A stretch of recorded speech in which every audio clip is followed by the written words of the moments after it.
What if World War I didn't just redraw borders? What if it quietly rewrote who actually holds power? We're taught that governments rule nations, that presidents, kings, and parliaments make history. But after World War I, something strange happened. Governments won battles, signed treaties, and claimed victory.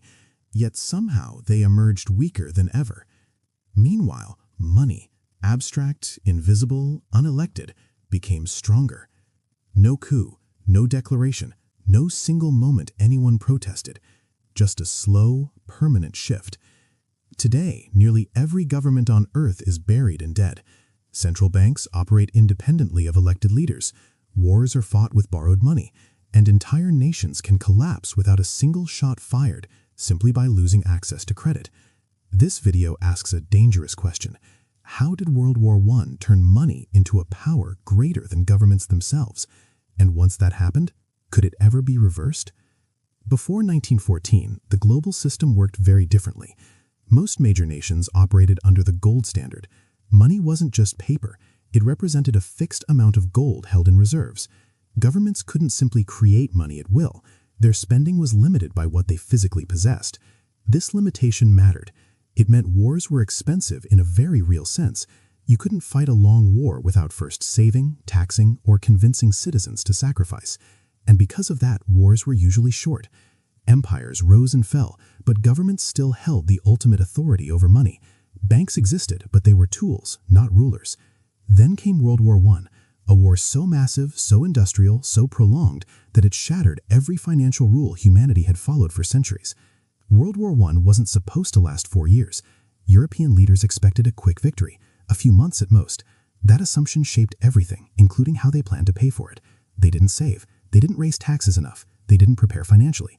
When the war dragged on, governments faced a terrifying reality. They were running out of money. Gold reserves drained rapidly. Trade collapsed. Tax revenues fell. But the cost of war exploded. Weapons, ammunition, food, railways, factories, soldiers' wages. So governments made a decision that would change history. They borrowed. At first, they borrowed from their own citizens through war bonds. Patriotic posters urged people to lend to the nation. But that wasn't enough. Soon, governments turned to banks. And banks offered something revolutionary: credit without immediate gold. To keep fighting, governments quietly suspended the gold standard. This was supposed to be temporary. Instead of money representing gold, money became a promise backed by government debt. Banks created credit, government spent it. Central banks expanded balance sheets beyond anything previously imaginable. This was the birth of modern debt-based money. And here's the crucial shift most history books gloss over. When governments stopped controlling money creation directly, they became dependent on those who did. War didn't just militarize economies, it financialized power. Countries like Britain and France borrowed heavily from private banks and increasingly from the United States. By 1917, America wasn't just joining the war militarily, it was already the world's primary creditor. Victory was no longer just about armies, it was about who financed them. By 1918, Europe was financially shattered. Entire empires collapsed, not only from military defeat, but from economic exhaustion. Germany, Austria-Hungary, Russia, and the Ottoman Empire all imploded under debt, inflation, and resource scarcity. But even the victors were trapped. Britain and France had technically won, yet they owed massive sums to banks and foreign creditors. Their economies were hollowed out, their currencies weakened. Money had changed. It was no longer constrained by physical reality, it was constrained by interest. And interest doesn't care about borders, flags, or elections. After the war, governments tried to fix the mess. They created reparations. Germany was forced to pay enormous sums, but those payments were funded by loans, often from the same international banks. Money flowed in circles. Banks lent to Germany. Germany paid reparations. Allies used reparations to repay banks. Debt fed debt. Meanwhile, inflation exploded. In Germany, money became nearly worthless. People carried wheelbarrows of cash to buy bread. Savings vanished overnight. This wasn't an accident. When money is created through debt, someone always collects interest, even when nations collapse. Governments found themselves unable to act without considering financial markets. Central banks gained independence, meaning they were no longer accountable to voters, only to monetary stability. Democracy weakened, finance strengthened. Some leaders tried to restore the old system. They attempted to return to the gold standard in the 1920s, but the debt levels were too high. The system couldn't support it anymore. The result? The Great Depression. Another collapse, another crisis, another expansion of financial power. Instead of abandoning the debt system, governments doubled down. They borrowed more, they centralized banking further, they normalized permanent deficits. The emergency measures of World War I became permanent features of modern life. Today, the numbers are staggering. Global debt exceeds $300 trillion, more than 3 times global GDP. No major nation operates without debt. Wars are funded almost entirely through borrowing.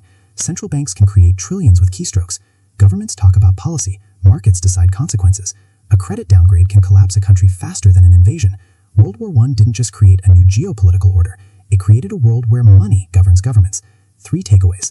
First, World War I broke the natural limits on money, and they were never restored. Second, debt transformed from a temporary tool into a permanent system of control. Third, once money became abstract and interest-based, power shifted away from voters and towards finance. Final warning, and an open question. History shows us something uncomfortable. Every time a crisis expands financial power, it never fully retreats. World War I was the turning point. The question isn't whether money is more powerful than governments now. The question is, what happens when the next crisis demands even more control? If this video changed how you see history, power, and money, subscribe for more deep dives into the hidden financial systems shaping our world. Because the most important battles today aren't fought with weapons, they're fought with numbers.